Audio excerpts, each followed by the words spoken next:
There are a lot of things that make a great coach, and there are a lot of things that make a great instructor. I would say you can be a great instructor by being patient, having attention to detail, and structuring your information in a way that is accessible from somebody who doesn't really understand jiu-jitsu all the way up to somebody who's very, very good. To be a great instructor, when you're teaching your class, you have some sense of a plan, and I would say that you have some sense of communicating your understanding of the move to your students. It's not enough to teach them a fancy move or whatever. You have to explain to them how you understand the solution to the problem that we're solving. And if you can impart that information on your students, congratulations, you're probably a pretty good instructor. To be a good coach, the main thing, I think, is that you have to care. You have to care a lot. You have to care about their outcomes. You have to care about everything else that comes into it. Like ultimately it's interpersonal relationships. You're fostering connections with people. At the end of the day, people have come to you and they're entrusting you with their goals. And they're saying, you're the guy, please help me do this. And that takes a lot. And so I always treat that trust that they've given me with diligence. I try to go above and beyond, and I try to keep myself up to date with as much information as I can. And it just comes down to caring. Like I see a lot of coaches in the sport, and they don't seem to care that much that they're not good at coaching or good instructors or all these things, right? Like we live in the information age. Like the idea that you would just go, oh, that's not really my game. Like, because there's so much information in the world about jiu-jitsu.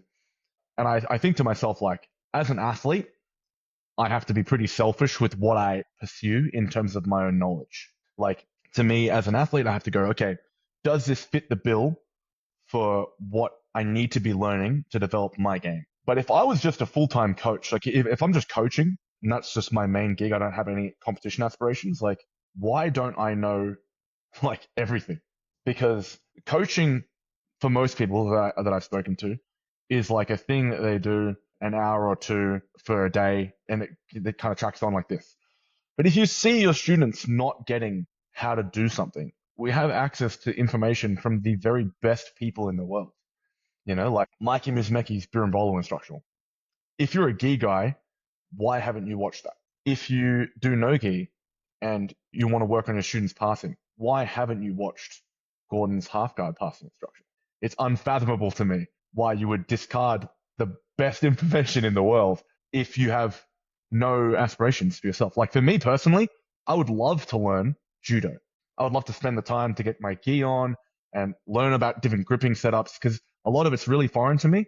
But I've watched a little bit of stuff that I've kind of allocated, like, oh, I'm just going to like pick up a few little bits and pieces to help my students. But I'd be like, oh, like it does almost nothing for my competitive career. So I can't justify spending how many hours and all the focus it takes to learn that stuff into learning judo. But bro, if I'm just a coach, bro, I'm going to learn everything, because jiu-jitsu is so interesting. You know what I mean? So I think ultimately it comes down to caring, like at the base level, and just trying to do as best you can for your students. Sometimes that looks like a lot of different things. Like sometimes it's just simply showing up on game day, trying to help your students on game day, or watching your students' matches and sending them voice notes. Hey man, you needed to do this, this, and this better. We'll work on it in class. There are so many ways that you can care, and that stuff is not lost on people. When they feel that, they go, oh wow, my coach cares.